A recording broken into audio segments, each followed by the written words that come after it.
Please subscribe my channel and press bell icon to get latest notification of class 10th, 11th, 12th math. RD Sharma class 11th math a straight line very important chapter। तो आज से ये हम लोग पढ़ेंगे geometry class 11th का। इस straight line में हम लोग देखेंगे आज क्या क्या टॉपिक पढ़ना है। तो एक बार रिकॉल कर लेते हैं कि आज हम क्या आपसे डिस्कस करने वाले हैं।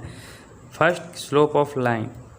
लाइन का स्लोप क्या होता है उसके बारे में जानेंगे और उसके कंडीशन क्या क्या और भी क्या कंडीशन हो सकते हैं कि जब line parallel to X axis हो तब उसका स्लोप क्या होगा, वाई एक्सिस के पैरेलल हो तो उसका स्लोप क्या होगा, यदि लाइन इक्वली इंक्लाइंड है एक्स एक्सिस के या फिर वाई एक्सिस के तो फिर उसका क्या होगा स्लोप।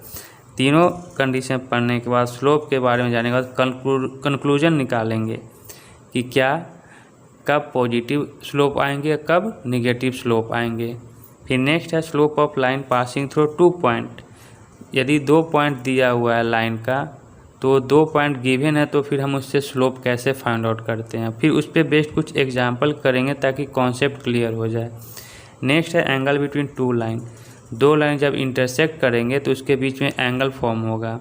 2 एंगल फॉर्म होगा, एक एक्यूट एंगल एक ऑब्ट्यूज एंगल। तो दोनों के लिए क्या है फॉर्मूला, कैसे डिराइव करेंगे वो सारे देखेंगे। नेक्स्ट है condition of parallelism of 2 line.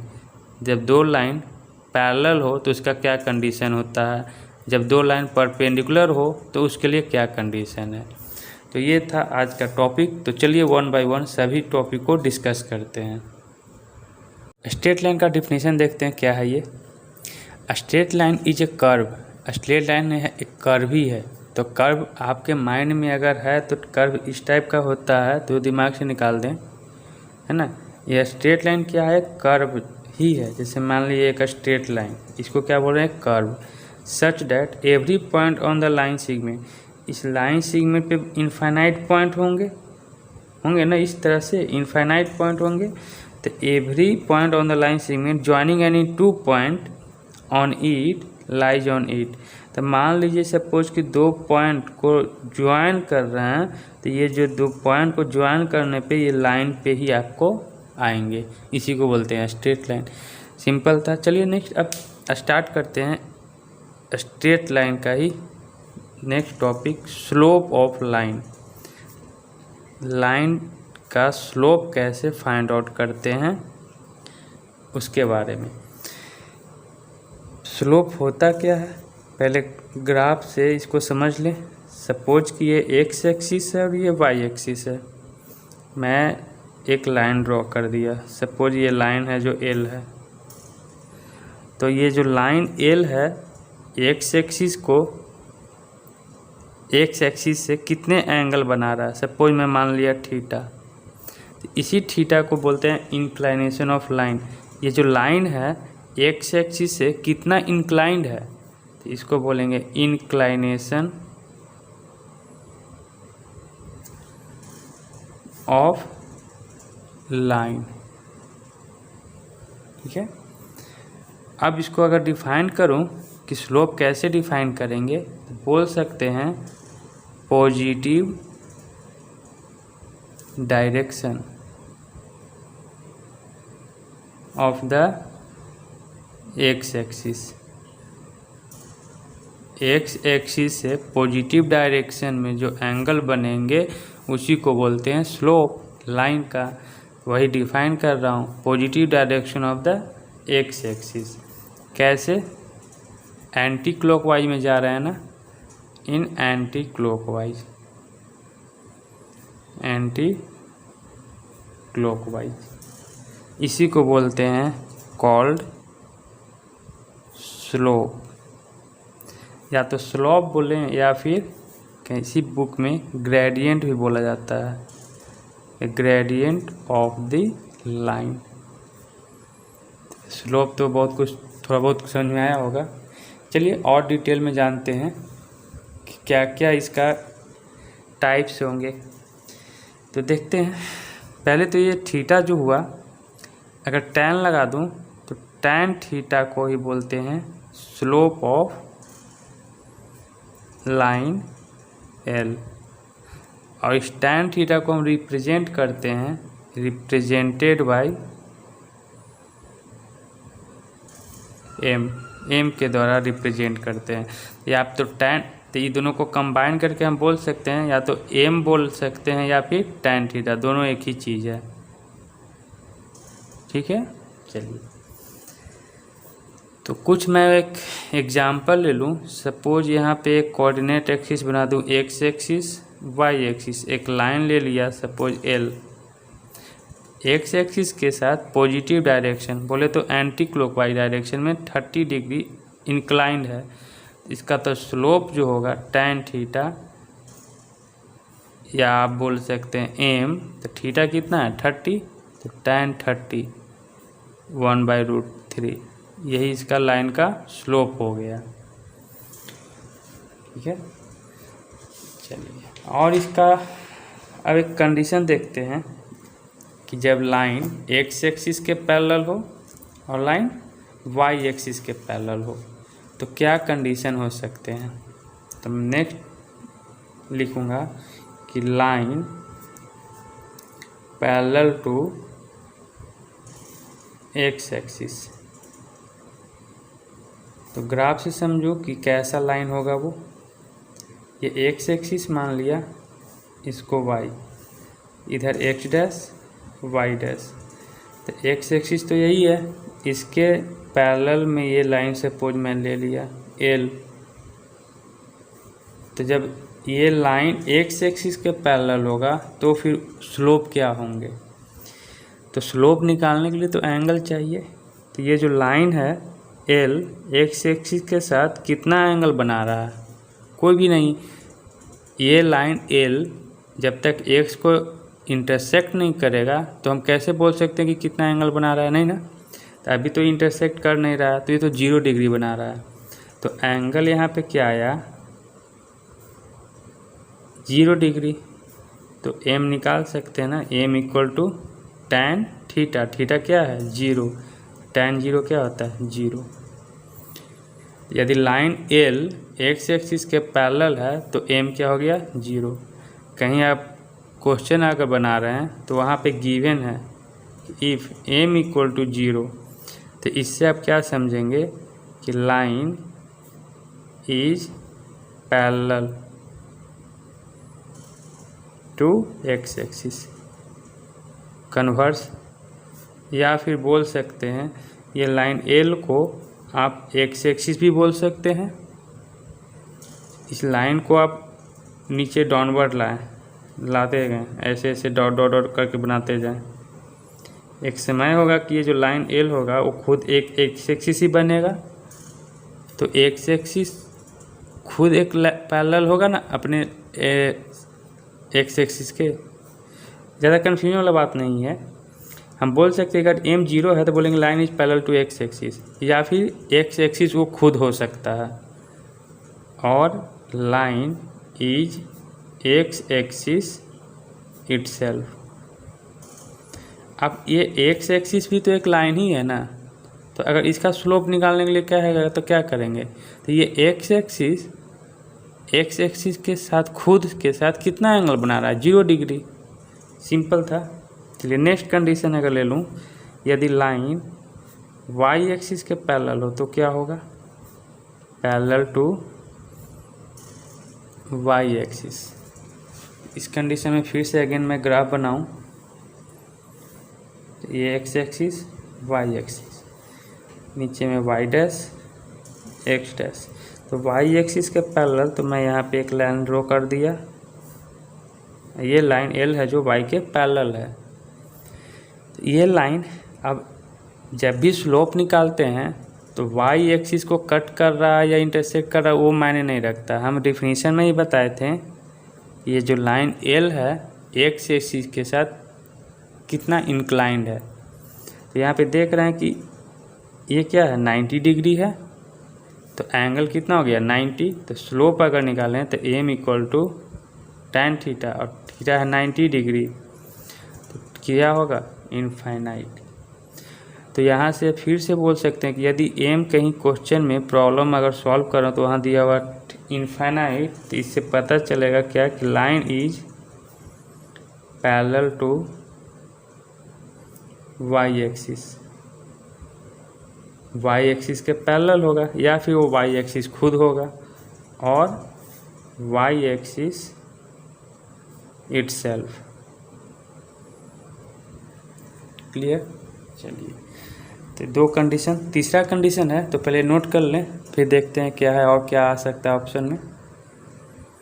Next है line equally incline with x axis. मतलब कहने का तो कि ये लाइन जब एक्स एक्सिस हो वाई एक्सिस हो, सपोज ये मैं लाइन ले लिया एल, एक्स एक्सिस के साथ 45 डिग्री अगर बनाए तो इसका स्लोप क्या होगा, M equal to tan 45 degree equal to 1। इसका कंडीशन एक और भी हो सकता है, या तो ये फिगर इस टाइप से भी बने, ये x और ये y, ये ऐसे बना सकता भी है। तो ये एंगल भी तो 45 डिग्री हो गया। तो एक्स एक्सिस के साथ ये एंटी क्लॉकवाइज में जा रहा है ना, तो यहाँ भी क्या हो जाएगा, m इक्वल टू 1। एक और कंडीशन बन सकता है क्या, x मान लिया y मान लिया, लाइन सपोज मैं ऐसे ड्रॉ कर दिया l, तो x एक्सिस के साथ ये एंगल सपोज मान लिया कि 135 डिग्री बना रहा है, तो इसका स्लोप क्या होगा, तो मैं लिखूँगा m इक्वल टू tan 135 और tan 135 को मैं लिख सकता हूँ tan 90 प्लस 45, तो क्या हो जाएगा cot 45 माइनस cot 45, तो यह आ जाएगा -1। तो यहाँ अब तक जितना जो भी कुछ बताया मैं आपको, उससे कंक्लूजन मैं यही निकाल सकता हूँ। कंक्लूजन में क्या, स्लोप या तो पॉजिटिव होगा या तो निगेटिव होगा। तो पॉजिटिव कब होंगे और निगेटिव कब होंगे, वही कंक्लूजन मैं लिख रहा हूँ। यदि थीटा, ये जो था ना थीटा एंगल, थीटा बोले तो एंगल 0 डिग्री से 90 डिग्री के बीच में रहे, तो बोलेंगे कि स्लोप जो होंगे पॉजिटिव होंगे। और यदि थीटा 90 से बड़ा हो और 180 से लेस हो, तो स्लोप जो होंगे निगेटिव होंगे। क्यों, यदि यहाँ पे देखिए 135 लिया तो ये तो सेकेंड क्वाड्रेंट में चले जाएंगे ना 135, और सेकेंड क्वाड्रेंट में tan क्या होता है, निगेटिव, इसलिए तो ये निगेटिव दिया वैल्यू, यही रीजन है। तो ये स्लोप आ गया। अब नेक्स्ट टॉपिक है कि यदि लाइन का 2 पॉइंट गिवन है तो उससे हम स्लोप कैसे निकालेंगे, तो देखते हैं। तो आप लोग क्लास 10th में कोऑर्डिनेट ज्योमेट्री पढ़े होंगे, सेम उसी तरह से डिस्टेंस फॉर्मूला जैसे आप लोग निकाले थे वही प्रोसेस है। तो मैं टॉपिक लिखता हूँ क्या, कि slope of line passing through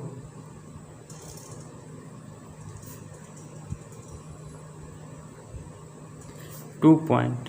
यदि 2 पॉइंट गिवन है लाइन का, तो फिर हम उसमें स्लोप कैसे फाइंड आउट करूँगा। तो मैं ग्राफ बना लूँ, X axis Y axis, suppose मैं एक लाइन ड्रॉ कर दिया जो ऑरिजिन से पास हो रहा हो, लाइन एल ले लिया। इस पे पॉइंट पी और क्यू को सपोज मैं मान लेता हूँ, पी और क्यू। पी का कोऑर्डिनेट सपोज मैं मान लिया x1 y1, क्यू का मान लिया x2 y2। पी से एक परपेंडिकुलर लाइन ड्रॉ करना है एक्स एक्सिस पे, क्यू से भी एक परपेंडिकुलर लाइन ड्रॉ करना है एक्स एक्सिस पे, फिर पी से हॉरिजेंटली एक्स एक्सिस के पैरेलल लाइन ड्रॉ करना है जो इस लाइन को परपेंडिकुलर हो। नेमिंग दे दूंगा, तो सपोज इसको पी है तो इसको क्यू हो गया, आर ले लिया, एस और ये टी। ये पॉइंट, ये कोऑर्डिनेट जो हुआ, कहने का तो कि ये जो पॉइंट है x1 है और यहाँ पे जो है ये y1 है, x2 कोऑर्डिनेट करने का तो कि यहाँ से लेके यहाँ तक क्या हो गया x2, तो स्मॉलर है तो स्मॉल ही लूँ, कोई दिक्कत नहीं है। तो ये पूरा डिस्टेंस x2 है और ये x1 है, तो ये डिस्टेंस कितना हो जाएगा, तो x2 में से माइनस कर दूंगा x1, तो यही डिस्टेंस RS, ये भी डिस्टेंस होगा x2 माइनस x1। क्यों, क्योंकि ये एक रेक्टेंगल बन रहा है ना, यहाँ 90, यहाँ भी 90, यहाँ भी 90, तो ये 90 होगा। तो एक रेक्टेंगल है तो अपोजिट साइड क्या होंगे, इक्वल। अगेन मैं बोलूँ यदि ये y1 है, यहाँ पे एक कोऑर्डिनेट y2 है, तो y2 कहाँ से, यहाँ से यहाँ, तो ये जो इतना पार्ट है ये क्या होगा, y2 में से क्या माइनस कर दूँ, y1, तो y2 माइनस y1। और सपोज ये एंगल मैं मान लिया थीटा, तो इन ट्रायंगल QPT में tan थीटा अप्लाई करूं तो होता है ना P upon base, perpendicular upon base, theta के अपोजिट में परपेंडिकुलर क्या है QT, बेस क्या है PT, तो tan theta equal to QT क्या है y2 माइनस y1 और PT है x2 माइनस x1। ये आपका स्लोप फाइंड आउट हो गया जब दो पॉइंट गिवन है, या तो एंटी क्लॉकवाइज या तो क्लॉकवाइज। आपको स्टार्टिंग में जब हम ट्रिग्नोमेट्रिक फंक्शन बताए थे तो वहाँ पे बताए थे कि एंटी क्लॉकवाइज चलेंगे तो पॉजिटिव एंगल लेते हैं, एंटी क्लॉकवाइज नेगेटिव। अभी यहाँ पे बताया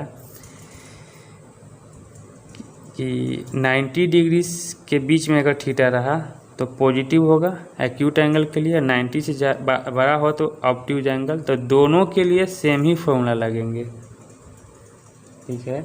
इसी को मैं बोलूँगा y2 माइनस y1 डिफरेंस। किसका डिफरेंस, y कोऑर्डिनेट को, y जैसे कि ये y है ना, तो y2 y1 इसको ऑर्डिनेट बोलता हूँ, और x के लिए एब्सिस आता है, difference of ordinates upon difference of abscissa, ये भी बोल सकते हैं, यही चीज़ है और कुछ है नहीं। तो आप इसे नोट कर लें। इस पे आप कुछ एक एग्जाम्पल कर लूँ तो आपको कॉन्सेप्ट इजी में क्लियर हो जाएगा। चलिए मैं कुछ एग्जाम्पल लेता हूँ। सपोज कोई पॉइंट P है, उसका कोऑर्डिनेट दिया है 3 2, और एक Q पॉइंट है उसका दिया है -1 और 5। सपोज ये दोनों को ज्वाइन कर दें, ये एक स्ट्रेट लाइन हो गया ना। जरूरी थोड़ी हो कि ये x एक्सिस और y एक्सिस में ड्रॉ ही करें, है ना। ये x1 मान लिए, इसको y1, x2 y2, तो tan थीटा को ही हम m भी बोल सकते हैं। तो यहाँ पे m इक्वल टू भी लिख सकते हैं, m equal to y2 minus y1 x2। m क्या रिप्रेजेंट करता है, स्लोप, तो y2 minus y1 x2 minus x1, y2 है 5 माइनस 2 माइनस 1 माइनस 3, ये आपका आ जाएंगे 3 upon minus 4 minus 3 upon 4। Negative आ रहा है, अभी जस्ट बताया मैं, यदि स्लोप निगेटिव है तो क्या है वो, obtuse angle, obtuse angle 90 degree से बड़ा, लेस देन 180 डिग्री। अगेन कोई एक एग्जांपल लूँ, P पॉइंट सपोज 2 3 लिया एंड Q पॉइंट 4 5 लिया। चलिए मैं मान लिया कि वो दोनों पॉइंट को ज्वाइन कर देता हूँ, तो ये स्ट्रेट लाइन हो जाएंगे, x1 by 1 x2 by 2। m निकालूँ तो 5 माइनस 3 x2 माइनस x1, ये देखिए 2 अपॉन 2 1, पॉजिटिव आया, इसका मतलब क्या हो गया, एक्यूट एंगल। तो यहाँ से अब निकाल सकते हैं m क्या शो करता है, tan थीटा ही ना, तो tan theta equal to 1, inverse trigonometry आप लोग पढ़ चुके हैं, तो थीटा इक्वल टू क्या हो जाएगा, tan inverse, sorry class 12th में आपको इन्वर्स ट्रिग्नोमेट्री पढ़ना है। तो ऐसे भी tan थीटा इक्वल टू 1 है, तो थीटा इक्वल टू क्या हो जाएगा 45 डिग्री। एक्यूट एंगल आ गया ना। यहाँ पे नहीं निकाल सकता था क्योंकि इसका वैल्यू tan इनवर्स -3/4 उसका मालूम नहीं है, ठीक है। इसलिए चलिए एब्ट्यूज एंगल, किसी न किसी एब्ट्यूज एंगल का ये वैल्यू होगा। नेक्स्ट अब देखते हैं जब दो लाइन इंटरसेक्ट करेंगे तो उसके बीच में एंगल फॉर्म होगा, तो एंगल कैसे निकल के आता है। तो वीडियो को पॉज करके नोट कर लें। चलिए angle between two line find out करते हैं। तो अगेन मैं कोऑर्डिनेट एक्सिस से बनाऊं, ये मैं ड्रॉ कर रहा हूं इसलिए ताकि आपको फील हो कि आखिर चल क्या रहा है। ऐसे तो आपको बुक में फॉर्मूला मिल जाएंगे, लेकिन कॉन्सेप्ट समझना ज़रूरी है। मैं एक लाइन एल ले लेता हूं जो एक्स एक्सिस को इंटरसेक्ट कर रहा है। अगेन मैं ऐसे एक लाइन ले लेता हूं, इसको मान लिया L2। तो देखें यहाँ पे जो एंगल बन रहा है ना, दोनों इंटरसेक्ट कर रहा है, यहाँ पे मान लिया थीटा। तो ये जो लाइन बन रहा है ये एंगल यहाँ पे भी बन रहा होगा, इसको बोलेंगे फाई। अब बोल सकते हैं कि सर यहाँ भी तो बन रहा है, तो क्या दिक्कत है, वर्टिकली अपोजिट एंगल जब ये फाई है तो ये भी तो फाई होगा, ये थीटा है तो ये भी तो थीटा होगा, तो निकल जाएंगे। तो कोई दो ही चीज़ मैं मान के चलूँगा, ये थीटा या तो फाई। तो दो एंगल फॉर्म हो सकता है, या तो थीटा या तो फाई, या तो एक्यूट एंगल या तो ऑब्ट्यूज एंगल, यही हो सकते हैं ना। चलिए यही दोनों का एंगल का निकालना है मुझे। तो मैं उसके लिए और क्या मानूंगा, इसको θ1 मान लेते हैं और इसको θ2 मान लेता हूँ।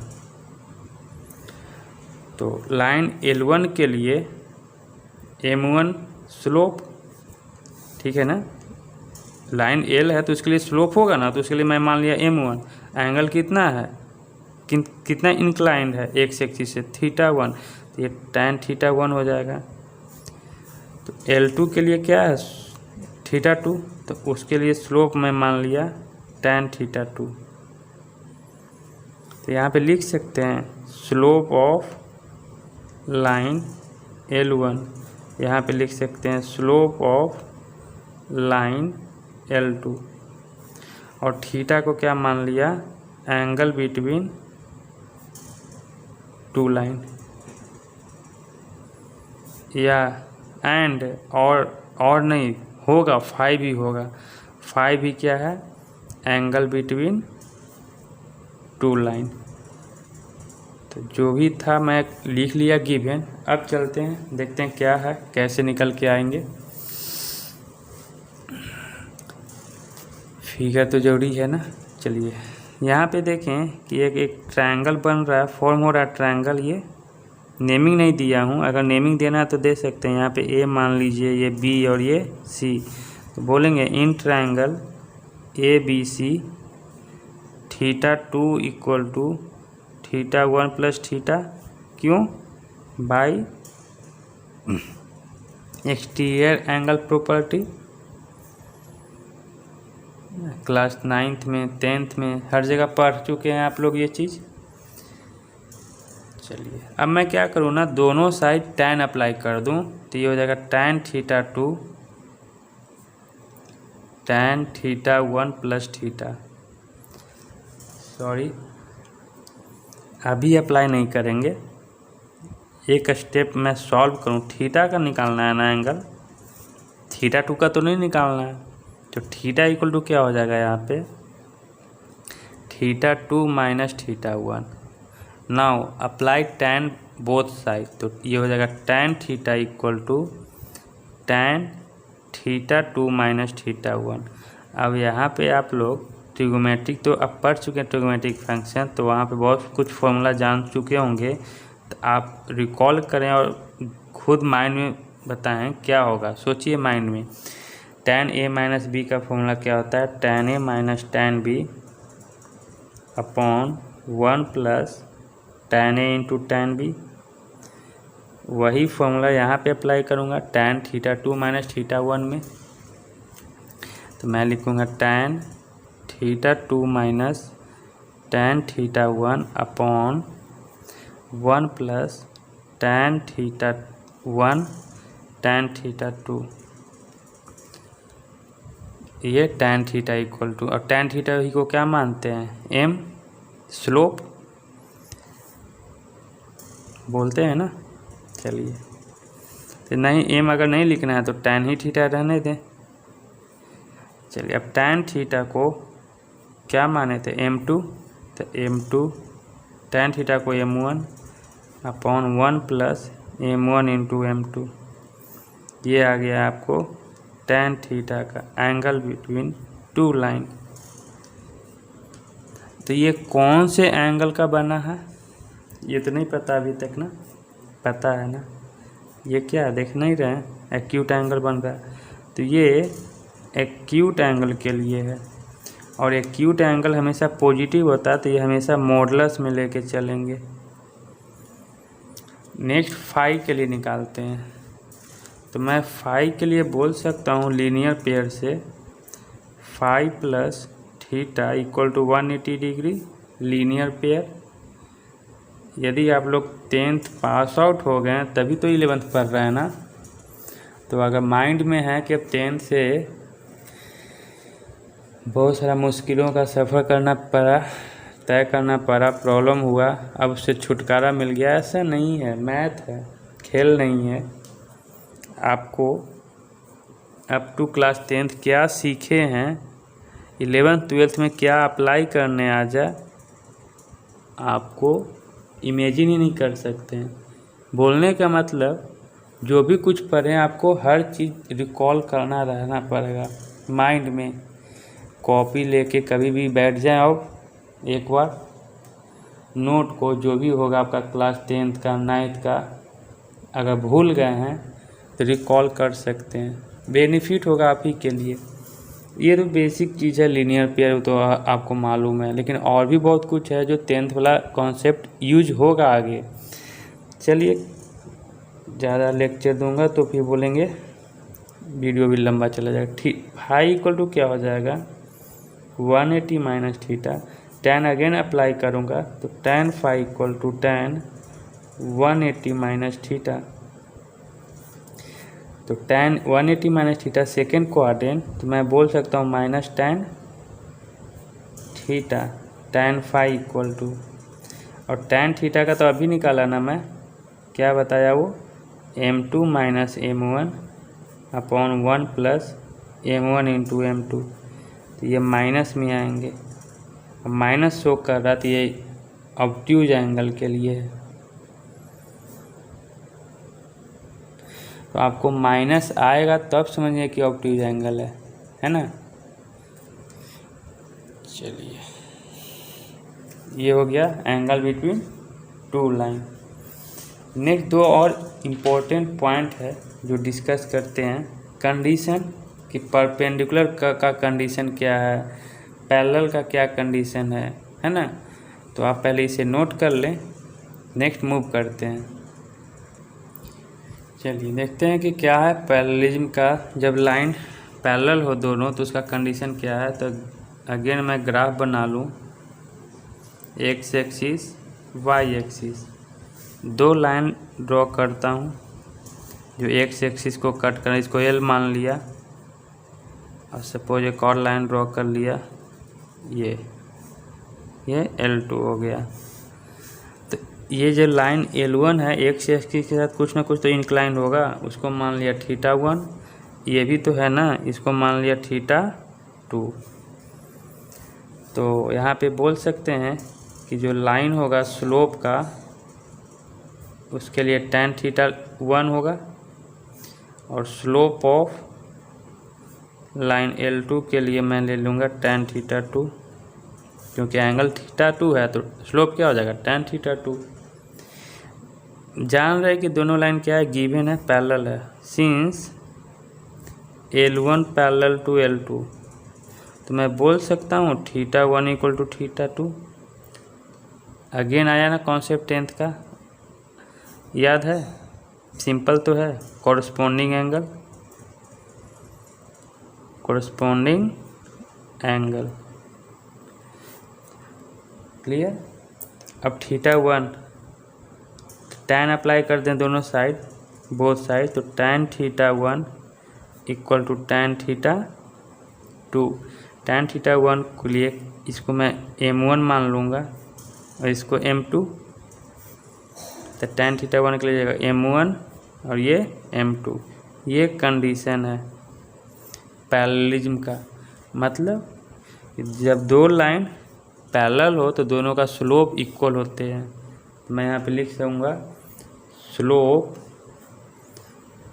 आर इक्वल, यही कंडीशन है कि दो लाइन पैरेलल हो। उसको दो लाइन पैरेलल है तो उसका स्लोप इक्वल होगा। यदि स्लोप इक्वल है दो लाइन का तो इसका मतलब कि दो लाइन पैरेलल है, दोनों कन्वर्स एक दूसरे के होते हैं। चलिए नेक्स्ट है condition of perpendicularity of two line. अब परपेंडिकुलर हो उसका क्या कंडीशन है? अगेन ये एक्स एक्सिस और वाई एक्सिस, एक लाइन में ले लिया L1 जो एक्स एक्सिस के साथ इंक्लाइंड है थीटा 1 पे। एक और लाइन ले लिया सपोज मैं ये L2, तो ये लाइन एक्स एक्सिस के साथ है थीटा 2 पे।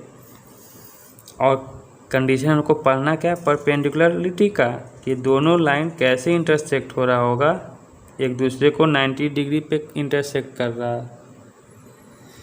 चलिए तो अगेन मैं मान लूँगा m1 equal to tan theta 1, इसको बोलेंगे slope of line L1। m2 के लिए बोलूँगा tan थीटा 2, इसको बोलेंगे स्लोप ऑफ लाइन L2। ये फिर से अगर ये ट्रायंगल नज़र आ रहा है आपको दिख रहा है, अगेन मैं बोल सकता हूँ एक्स ट्रायंगल प्रॉपर्टी से theta 2 equal to theta 1 plus यहाँ भी तो 90 डिग्री होंगे, यहाँ भी 90, चारों तरफ 90 डिग्री होगा। तो बोलेंगे theta 2 equal to theta 1 plus 90 degree by exterior angle property.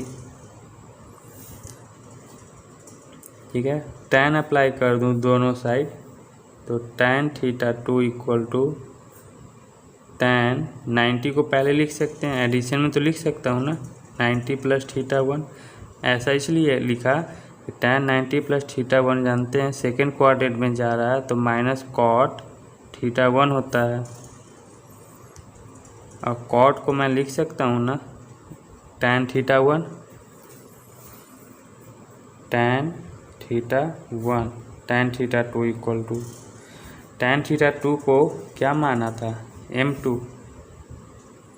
और थीटा 1 को m1, तो -1/m1 क्रॉस मल्टीप्लाई करूँ तो ये आपका आ जाएगा m1 into m2 equal to -1। ये आपका परपेंडिकुलरिटी का कंडीशन है। जब दो लाइन परपेंडिकुलर है तो दोनों का स्लोप का जो मल्टीप्लिकेशन होगा -1 होगा।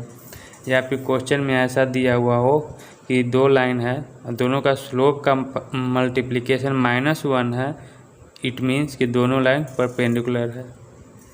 तो ये था कुछ इंट्रोडक्शन पार्ट। ठीक है, नेक्स्ट हम लोग मिलेंगे इसके एक्सरसाइज में, तो 23.1 के लिए। और ये RD शर्मा के लिए ही नहीं, ये NCERT चैप्टर NCERT बुक के लिए भी इम्पोर्टेंट है। तो उसमें जो भी एक्सरसाइज होंगे उसके लिए भी यही कॉन्सेप्ट है। तो अभी आपके लिए सिर्फ RD शर्मा का सॉल्यूशन मैं प्रोवाइड करवा रहा हूँ। ये इसके बाद मैं NCERT का भी सॉल्यूशन आपके लिए प्रोवाइड करवाऊँगा। ठीक है, तो मिलते हैं नेक्स्ट वीडियो में। Thank you.